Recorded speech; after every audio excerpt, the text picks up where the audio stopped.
मैं डॉक्टर देवेंद्र कुमार मिश्र, सहायक professor, GLS college Majhwalia, west Champaran, department of history. बच्चे, आज हम प्राचीन भारतीय इतिहास के स्रोत के विषय में आप लोगों से चर्चा करेंगे। और प्राचीन भारतीय इतिहास के स्रोत क्या थे, इस विषय पर आप लोगों से वार्तालाप करेंगे। भारत के इतिहास के संबंध में अनेकों स्रोत उपलब्ध हैं। कुछ स्रोत काफ़ी विश्वसनीय एवं वैज्ञानिक हैं, अन्य मान्यताओं पर आधारित हैं। प्राचीन भारतीय इतिहास के संबंध में जानकारी के मुख्य स्रोतों को 3 भागों में बांटा जा सकता है, जो आप लोगों को मैं बता रहा हूँ। पहला है पुरातात्विक स्रोत, दूसरा है साहित्यिक स्रोत और तीसरा है विदेशी स्रोत।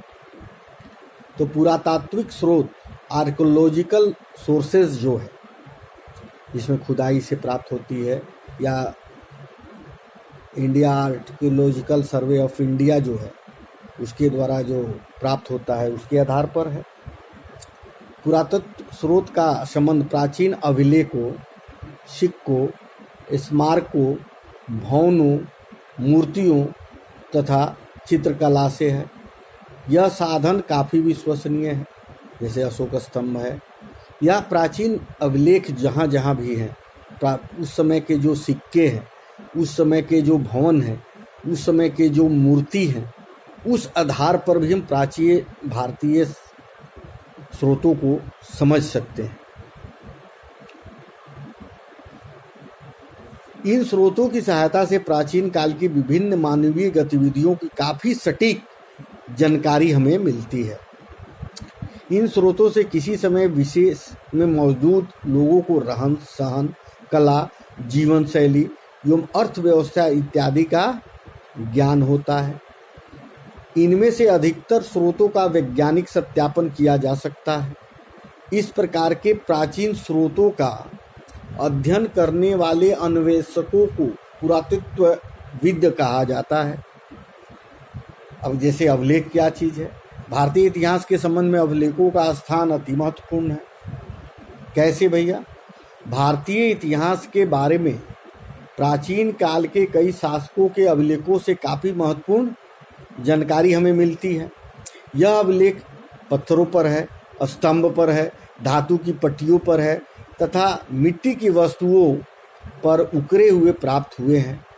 इन प्राचीन अभिलेखों के अध्ययन को पुरालेख शास्त्र कहा जाता है, जबकि इन अभिलेखों की लिपि के अध्ययन को पुरालिपि शास्त्र कहा जाता है। बात समझ में आ रही है?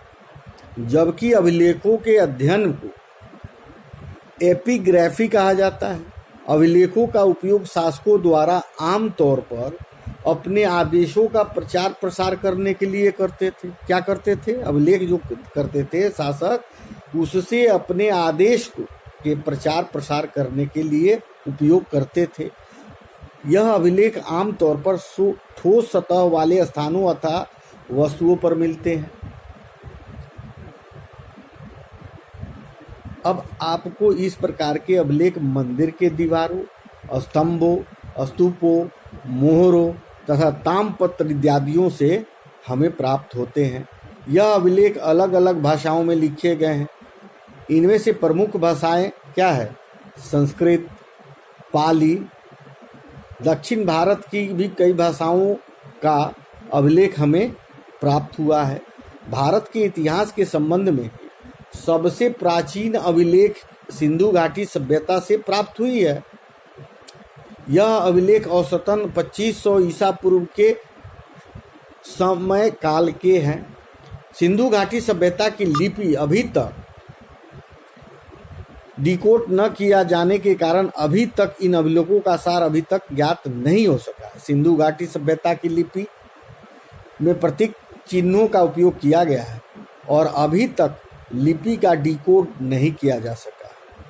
पश्चिम एशिया अथवा एशिया माइनर के बोगंजकोई नामक स्थान से वे काफी प्राचीन अभिलेख प्राप्त हुए हैं। हालांकि यह अभिलेख सिंधु घाटी सभ्यता के जितने पुराने नहीं हैं। बोजकोई से प्राप्त अभिलेखों लगभग 1400 ईसा पूर्व के समय काल के हैं। इन अभिलेखों को विशेष बात यह है कि इन अभिलेखों में वैदिक देवताओं जैसे इंद्र, मित्र, वरुण तथा नासत्य का उल्लेख मिलता है।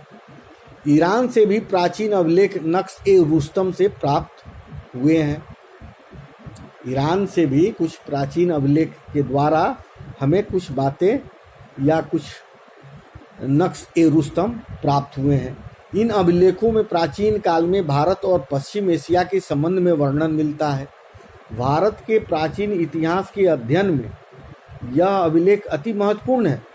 इससे प्राचीन भारत की अर्थव्यवस्था, व्यापार आदि के संबंध में हमें पता चलता है।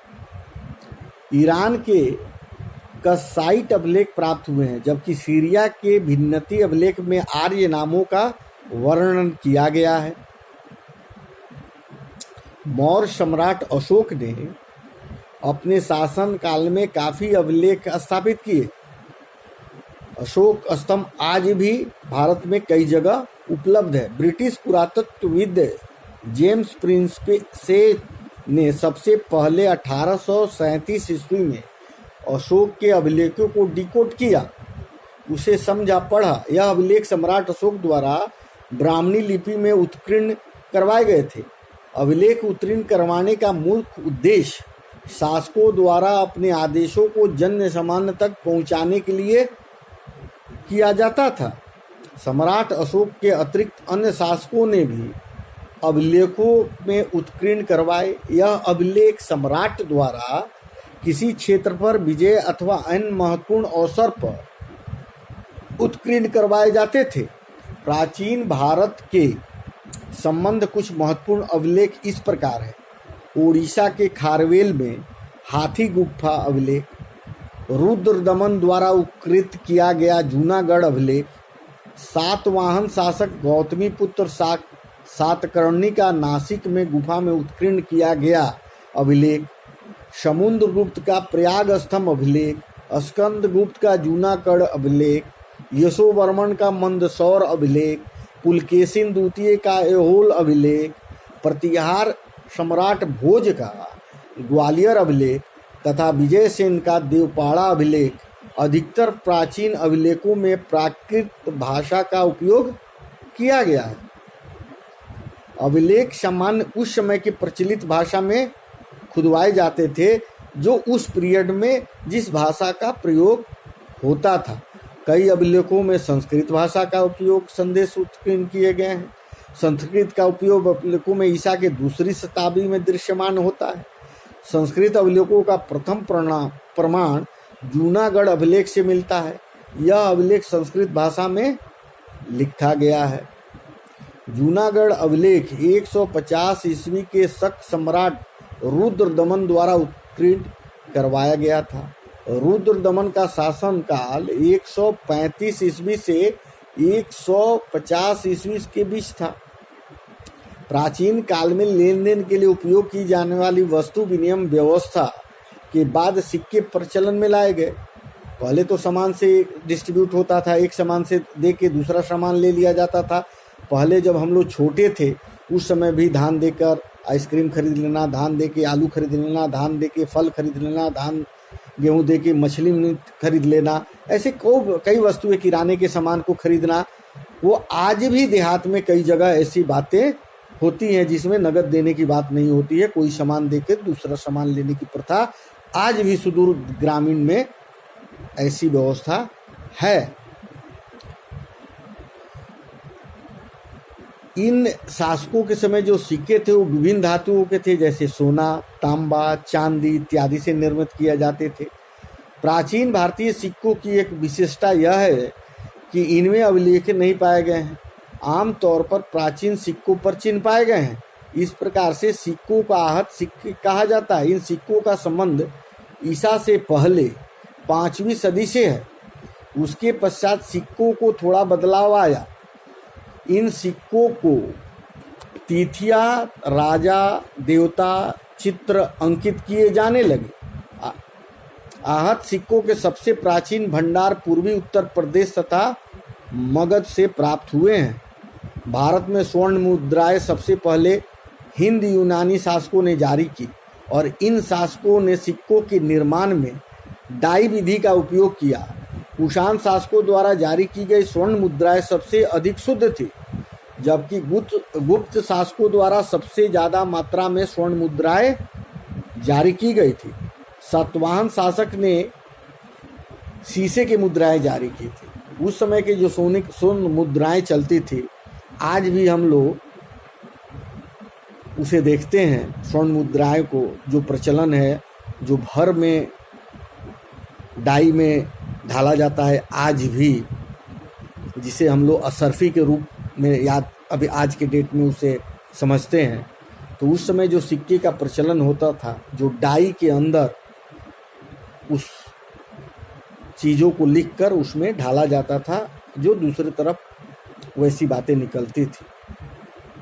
प्राचीन भारत की जानकारी के लिए कई पुरातत्व स्रोत हैं। अभिलेख एवं सिक्कों से प्राचीन काल के संबंध में काफ़ी सटीक जानकारी प्राप्त होती है, लेकिन अभिलेखों और सिक्कों के अलावा अन्य स्रोत भी हैं जो आप लोगों से हमने चर्चा की। भारत में कई धर्मों का उद्भव और विकास होने के कारण धार्मिक मूर्तियाँ काफ़ी प्रचलन में रही है।